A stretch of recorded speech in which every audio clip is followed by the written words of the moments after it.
Peddi movie వచ్చి ఇప్పటికే day 17th అనేది గడుస్తుంది కాబట్టి సో చూసుకున్నట్లయితే ఇది ఒక లైవ్ డేటా అండి. ఈ వీడియో అప్లోడ్ చేయగానే కన్ఫామ్ ఖచ్చితంగా మారిపోయే అవకాశం ఉంది. అది కాకుండా ముఖ్యమైన విషయం ఒకటి సోషల్ మీడియాలో వైరల్ అవుతుంది. అది నేను బాగా దాని గురించి ఆరా తీసి వర్ణించి మరీ నెక్స్ట్ వీడియోలో చెప్తాను అనమాట. అది రామ్ చరణ్ గారి కొత్త మూవీ, రాజమౌళి గారి దర్శకత్వంలో రామ్ చరణ్ గారు హీరోగా కొత్త మూవీ వస్తుందని చెప్పి సోషల్ మీడియాలో వైరల్ అవుతుంది ఇప్పుడు ప్రస్తుతానికి. సో అది నెక్స్ట్ వీడియోలో చెప్తానండి.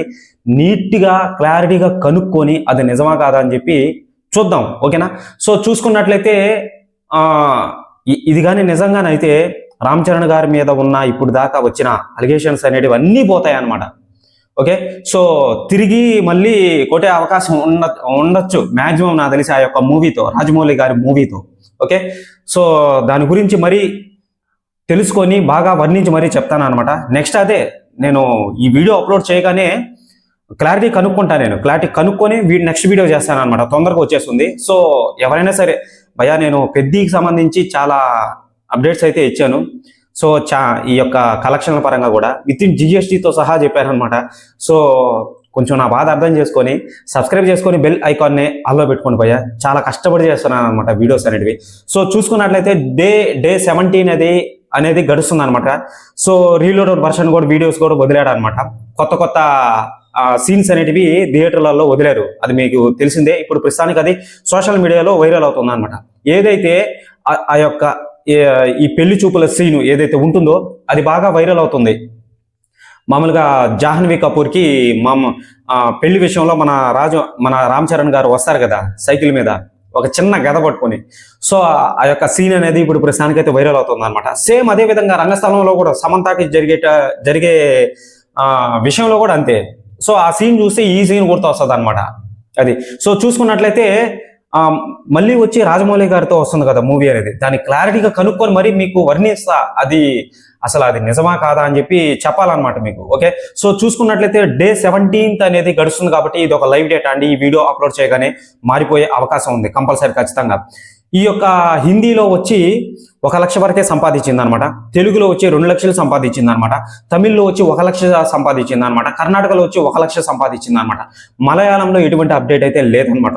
సో చూసుకున్నట్లయితే డే 15th నిన్న లైవ్ డేటా అనేది చెప్పడం అనేది జరిగిందండి. ఓకే, సో చూసుకున్నట్లయితే టోటల్ గా ఇండియన్ గ్రాస్ లో వచ్చి 2,30,00,000 అయితే వచ్చింది డే 15th ఇండియన్ గ్రాస్ లో.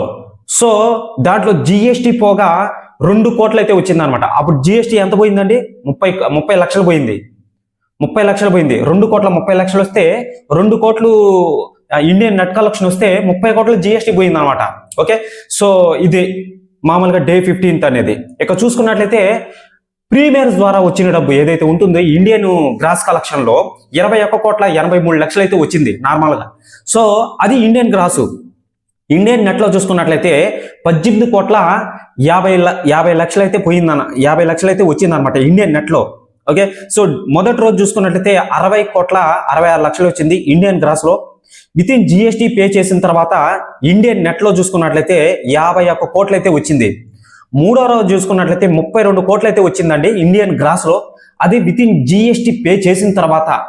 ఓకే, సో ఇండియన్ నెట్ లో చూసుకున్నట్లయితే 26,90,00,000 అయితే వచ్చింది. అప్పుడు అక్కడ జిఎస్టీ ఎంత పడ్డాదో ఎంత పోయిందో ఒకసారి ఊహించుకోండి. అంటే దాదాపు 9 కోట్లు పోయింది అనమాట జిఎస్టీ అనేది గవర్నమెంట్ కి. ఓకే, సో చూసుకున్నట్లయితే రెండవ రోజు చూసుకున్నట్లయితే 32 కోట్లు అయితే సంపాదించింది. ఆల్రెడీ ఇప్పుడే చెప్పాను కదా, సారీ అండి. మూడో రోజు చూసుకున్నట్లయితే 34,88,00,000 అయితే వచ్చింది. సో జిఎస్టీ పోయిన తర్వాత మొత్తంగా చూసుకున్నట్లయితే 29,10,00,000 అయితే వచ్చింది అనమాట ఇండియన్ నెట్ లో చూసుకున్నట్లయితే. ఓకే, సో నాలుగో రోజు చూసుకున్నట్లయితే 38,25,00,000 అయితే వచ్చింది ఇండియన్ గ్రాస్ లో. జిఎస్టీ పోయిన తర్వాత ఇండియన్ నెట్ లో వచ్చేది 32,15,00,000 అయితే వచ్చిందనమాట. ఓకే, జిఎస్టీ పోయింది కదా, అక్కడ కట్ అయింది కదా. సో ఐదో రోజు చూసుకున్నట్లయితే 14,66,00,000 అయితే వచ్చింది ఇండియన్ గ్రాస్ లో. జిఎస్టీ పోయిన తర్వాత ఇండియన్ నెట్ కలెక్షన్ ఎంత వస్తుందంటే 12,35,00,000 అయితే వచ్చింది, జిఎస్టీ కట్ అయింది అనమాట. సో ఆరవ రోజు చూసుకున్నట్లయితే 11,37,00,000 అయితే వచ్చింది. దాంట్లో జిఎస్టీ పోగా 11,37,00,000లో జిఎస్టీ పోగా ఎంత వస్తుంది అంటే 9,70,00,000 అయితే వచ్చింది అనమాట Indian net collection. Okay, so 7వ రోజు చూసుకున్నట్లయితే 8,89,00,000 అయితే వచ్చింది. 8,89,00,000 అయితే వచ్చింది ఇండియన్ గ్రాస్ లో. జిఎస్టి పోగా ఇండియన్ నెట్ కలెక్షన్ లో ఎంత వస్తుందంటే 7,55,00,000 వచ్చింది. 8వ రోజు చూసుకున్నట్లయితే 7,42,00,000 అయితే వచ్చింది ఇండియన్ గ్రాస్ లో. జిఎస్టి పోగా 6,30,00,000 అయితే వచ్చింది ఇండియన్ నెట్ కలెక్షన్ లో. సో ఇది అక్కడికి వీక్ అనేది ఎండ్ అయింది అనమాట. అక్కడికి ఇండియన్ నెట్ కలెక్షన్ లో 193,55,00,000 అయితే ఉంది అప్పటికి. ఓకేనా, సో ఇక చూసుకున్నట్లయితే 9వ రోజు 6,03,00,000 అయితే వచ్చింది ఇండియన్ గ్రాస్ లో. జిఎస్టి పోగా ఇండియన్ నెట్ కలెక్షన్ లో 5,15,00,000 అయితే ఉందన్నమాట ఇండియన్ నెట్ కలెక్షన్ లో. ఎవడైనా సరే Indian net collection, overseas net collection అంటే మీకు ఒకటే హింట్ అండి, అది థియేటర్ ఓనర్ చేతిలో ఉన్నట్లు లెక్క. అప్పుడు ఎప్పుడైతే థియేటర్ ఓనర్ చేతిలోకి వచ్చిందంటే అది ఇండియన్ నెట్ కలెక్షన్ మాక్సిమం, అది బ్రహ్మరాత ఎవడో మార్చడు. సో ఇది 10వ రోజు చూసుకున్నట్లయితే 9,56,00,000 అయితే వచ్చింది ఇండియన్ గ్రాస్ లో. So with in GST pay చేసిన తర్వాత ఇండియన్ నెట్ కలెక్షన్ లో వచ్చి 8,10,00,000 అయితే ఉందన్నమాట. సో 11వ రోజు చూసుకున్నట్లయితే 10,70,00,000 అయితే వచ్చింది ఇండియన్ గ్రాస్ లో. విత్ ఇన్ జిఎస్టి పే చేసిన తర్వాత సో ఎంత వచ్చిందండి, 9,20,00,000 అయితే వచ్చిందనమాట. సో చూసుకున్నట్లయితే 12వ రోజు చూసుకున్నట్లయితే 4,73,00,000 అయితే వచ్చింది ఇండియన్ గ్రాస్ లో. విత్ ఇన్ జిఎస్టి పే చేసిన తర్వాత, ఓకే, జిఎస్టి పే చేసిన తర్వాత ఇండియన్ నెట్ కలెక్షన్ లో చూసుకున్నట్లయితే 4,10,00,000 అయితే వచ్చిందనమాట. ఓకే, సో 13వ రోజు చూసుకున్నట్లయితే 3,93,00,000 అయితే వచ్చిందనమాట ఇండియన్ గ్రాస్ లో. ఇండియన్ నెట్ లో చూసుకున్నట్లయితే జిఎస్టి పోయిన తర్వాత 3,45,00,000 అయితే వచ్చింది ఇండియన్ నెట్ లో. సో 14వ రోజు చూసుకున్నట్లయితే 2,82,00,000 అయితే వచ్చింది ఇండియన్ గ్రాస్ లో. ఇండియన్ నెట్ లో చూసుకున్నట్లయితే జిఎస్టి పోయిన తర్వాత సో 2,45,00,000 అయితే వచ్చిందనమాట ఇండియన్ నెట్ లో. 15వ రోజు చూసుకున్నట్లయితే 2,30,00,000 అయితే సంపాదించింది ఇండియన్ గ్రాస్ లో. జిఎస్టి పోతుంది గవర్నమెంట్ కి. సో ఇండియన్ నెట్ లో చూసుకున్నట్లయితే 2 కోట్లు అనమాట, అక్కడ 30,00,000 అయితే పోయింది. 16వ రోజు నేను ఆల్రెడీ చెప్పాను, ఇంతకుముందు లైవ్ డేటా కూడా చెప్పాను అనమాట. సో మొత్తంగా చూసుకున్నట్లయితే 16వ రోజు Hindi, Karnataka, Tamil Nadu, AP to Telangana, so Kerala, Karnataka, so మొత్తంగా చూసుకున్నట్లయితే 2 కోట్లు అయితే సంపాదించింది. దాంట్లో 1.75 కోట్లు అయితే వచ్చిందనమాట. సారీ అండి, ఇంతకు ముందు ఏమన్నా 15వ రోజు చెప్పాను అనమాట, 16వ రోజు అని. సో 16వ రోజు లైవ్ డేటా కదా. సో 16వ రోజు వచ్చి 2 కోట్లు అయితే సంపాదించిందండి. దాంట్లో జిఎస్టి కట్ అయింది అనమాట, మారిపోయింది. సో 1.75 లక్షలు అయితే, అంటే 1,75,00,000 అయితే వచ్చిందని చెప్పి క్లారిటీగా తెలుసుకోవచ్చు. ఓకే, సో కట్ అయింది అనమాట. అది ఇండియన్ నెట్ కలెక్షన్. టోటల్ గా షోస్ అనేటివి నిన్న 3,114 షోస్ అయితే పడ్డాయి మాక్సిమం.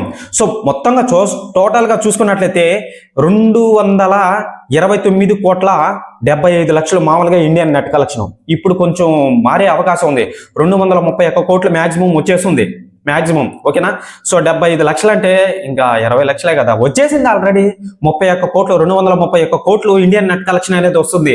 సో ఇక చూసుకున్నట్లయితే 290 కోట్లు ఇండియన్ గ్రాస్ లో అయితే ఉందన్నమాట. ఓవర్సీస్ నుంచి వచ్చిన డబ్బు ఏదైతే ఉంటుందో అది 53 కోట్ల వరకే ఉందని చెప్పి క్లారిటీగా తెలుస్తుంది అనమాట. సో దాంట్లో ఓవర్సీస్ నెట్ వచ్చి ఒక 40 కోట్లు అయితే ఉండొచ్చు అనమాట. సో ఈ యొక్క 40 కోట్లలో కూడా థియేటర్ ఓనరు, డిస్ట్రిబ్యూటర్ అయితే తీసుకుంటాడనమాట. సో ప్రొడ్యూసర్ చేతికి ఒక 35 కోట్లు అయితే వస్తుంది మాక్సిమం నాకు తెలిసి. సో ఈ ఇండియన్ నెట్ కలెక్షన్ లో కూడా 230 కోట్లు అయితే ఉంది కాబట్టి 30 కోట్లు తీసేసేయండి. సో 30 కోట్లు తీసేసేయండి, 200 కోట్లు మన ప్రొడ్యూసర్ చేతికైతే వస్తుంది. ఓకే, అర్థమైందా క్లారిటీ? సో వీళ్ళు సౌత్ ఇండియాస్ నెంబర్ 1 మూవీ అని చెప్పి ప్రతి పోస్టర్ లో వదులుతున్నారనమాట. ఓకేనా, సో ప్రతి పోస్టర్ లో వదులుతున్నారనమాట south India's number 1 highest grossing. So అది క్లారిటీగా చెప్తాను అనమాట. ఏ మూవీస్ అనేటివి ఫస్ట్ ప్లేస్ లో ఉన్నాయి, సెకండ్ ప్లేస్ లో ఉన్నాయి, ఫాస్ట్ గా చెప్పేస్తాను. ఓకేనా, ఇది కూడా చాలా ఇంపార్టెంట్ కదా. మన సౌత్ సైడ్ అంటే Kerala, Tamil Nadu, AP to Telangana, so అంతేనమాట కేరళ. ఓకేనా, సో ఈ యొక్క 2026 లో హైయెస్ట్ గా గ్రాస్ కలెక్షన్ చేసిన మూవీ ఏదైతే ఉంటుందో అది 400 కోట్లు. పెద్ద మూవీ మాక్సిమం వీళ్ళు అఫీషియల్ పోస్టర్ వదిలినా కానీ 420 కోట్లు, 430 కోట్లు అయితే వదులుతారనమాట మాక్సిమం నాకు తెలిసి అంతే. ఓకే, సో 2వ ప్లేస్ లో వచ్చి సూర్య మూవీ ఉంది, 304 కోట్ల వసూలు అయితే చేసింది. 3వ ప్లేస్ లో వచ్చి మనశంకర్ వరప్రసాద్ గారి మూవీ అయితే ఉంది, చిరంజీవి గారి, 300 కోట్లకు పైగా వసూలు అయితే చేసింది అనమాట. 4వ ప్లేస్ లో వచ్చి వాజీ 2 అని చెప్పి ఒక మూవీ అయితే ఉంది. 234 కోట్లు అయితే వసూలు అయితే చేసిందనమాట. సో 5వ మూవీ దృశ్యం 3 Malayalam movie, Mohan Lal movie. So అది వచ్చి 241 కోట్లు వసూలు అయితే చేసిందని చెప్పి క్లారిటీగా తెలుసుకోవచ్చు అనమాట. సో ఇక చూసుకున్నట్లయితే సౌత్ మన ఇండియా వైజ్ గా చూసుకున్నట్లయితే మన ఇండియా 2026 లో హైయెస్ట్ గ్రాస్ కలెక్షన్ చేసిన మూవీస్ ఏవైతే ఉంటుందో సో ఇది దురంధర్ పార్ట్ 2 ది రివెంజ్ అనమాట. అది వచ్చి 1800 కోట్లకు పైగా వసూలు అయితే చేసింది. టాప్ నెంబర్ 1 ప్లేస్ లో ఉంది. పెద్ద మూవీ వచ్చి సౌత్ సైడ్ నెంబర్ 1 ప్లేస్ లో ఉందన్నమాట. సో సెకండ్ ప్లేస్ లో వచ్చి బార్డర్ 2 450 కోట్లు అయితే ఉందన్నమాట. 3వ ప్లేస్ లో మన పెద్ద మూవీ ఉంది. 3వ ప్లేస్ లో ఇండియా వైజ్ గా చూసుకున్నట్లయితే. సో 4వ ప్లేస్ లో వచ్చి కరుపు సూర్య మూవీ అయితే ఉంది. 5వ ప్లేస్ లో వచ్చి మనశంకర్ వరప్రసాద్ మూవీ ఉంది. 6వ ప్లేస్ లో వచ్చి భూత్ బంగళా మూవీ అయితే ఉందన్నమాట. 7వ ప్లేస్ లో వచ్చి బాజా బయోపిక్ ఏ బిలియన్ బ్రోస్ అని చెప్పి ఒక మూవీ అయితే ఉంది. సో ఎక్సెట్రా 8వ ప్లేస్ దృశ్యం 3, రాజా సాబు, రాజా శివాజీ, ఓ రోమియా అని చెప్పి ఇలా చాలా ఉన్నాయన్నమాట. ఇక వరల్డ్ వైడ్ గా చూసుకున్నట్లయితే నెంబర్ 1 ప్లేస్ లో వచ్చి 2026 లో the super Mario Galaxy movie అని చెప్పి హాలీవుడ్ మూవీ అయితే ఉందన్నమాట. ఓకే, సో 1 బిలియన్ కి పైగా ఈ యొక్క మూవీ అనేది వసూలు అయితే చేసిందనమాట. సెకండ్ ప్లేస్ లో వచ్చి మైకేల్ మూవీ అని చెప్పి మైకేల్ జాక్సన్ ది బయోపిక్ అని చెప్పి కొత్త మూవీ వచ్చింది. అది వచ్చి $934 మిలియన్ అయితే సంపాదించింది అనమాట. సెకండ్ ప్లేస్ లో ఉంది. 3వ ప్లేస్ లో వచ్చి స్పేస్ మూవీ ఒకటి ఉంది, ప్రాజెక్ట్ హెల్ మేరీ అని చెప్పి ఇటీవలే వచ్చింది. 2026 లోనే వచ్చింది. హైయెస్ట్ గ్రాస్ అయితే కలెక్షన్ అయితే చేసింది. మన పెద్ద మూవీ ఎక్కడా కనిపించలేదు వరల్డ్ వైడ్ గా. సో 4వ ప్లేస్ లో వచ్చి ది డెవిల్ వార్స్ అని చెప్పి ఒక మూవీ అయితే ఉంది. 5వ ప్లేస్ లో వచ్చి పేగస్ అని చెప్పి ఒక మూవీ అయితే ఉంది. 6వ ప్లేస్ లో హోపర్స్ అని చెప్పి ఒక మూవీ ఉంది. 7th ప్లేస్ లో స్టార్ వార్స్ మ్యాండేటరీ అండ్ గ్రోగ్ అని చెప్పి ఒక మూవీ అయితే ఉంది. 8th ప్లేస్ లో వచ్చి అబ్సెషన్ అని చెప్పి హర్రర్ మూవీ ఒకటి వచ్చింది. నెక్స్ట్ లెవెల్ ఆడిందబ్బా ఆ యొక్క మూవీ అనేది. అబ్సెషన్ చాలా చాలా బాగా నచ్చింది. తెలుగులో అయితే లేదు, నేను ఇంగ్లీష్ లో చూసా ఆ యొక్క మూవీని. సో 9th ప్లేస్ లో వచ్చి స్కారీ మూవీ అని చెప్పి ఒక మూవీ అయితే ఉంది. 10th ప్లేస్ లో వచ్చి బూనియా బ్రాస్ ది హిడెన్ ప్రొటెక్టర్ అని చెప్పి ఒక మూవీ అయితే ఉంది. ఇవి అండి 2026 లో హైయెస్ట్ గ్రాస్ కలెక్షన్ చేసిన మూవీస్ ఏవైతే ఉంటాయో వరల్డ్ వైడ్ గా ది సూపర్ మ్యారియో గెలాక్సీ అని చెప్పి నెంబర్ 1 ప్లేస్ లో ఒక మూవీ అయితే ఉంది. ఇండియా వైజ్ గా దురంధర్ పార్ట్ 2 ఉంది. సో ఇండియా వైజ్ గా చూసుకున్నట్లయితే ఈ యొక్క మూవీ పెద్ద మూవీ వచ్చి నా టాప్ 3 లో ఉందన్నమాట. సౌత్ సైడ్ వచ్చి మన మూవీ ఉందన్నమాట, పెద్ద మూవీ నెంబర్ 1 ప్లేస్ లో. సో ఇక చూసుకున్నట్లయితే ఈ యొక్క థియేట్రికల్ రైట్స్ వచ్చి 225 కోట్లు వసూలు చేసిందని చెప్పి క్లారిటీగా తెలుసుకోవచ్చు.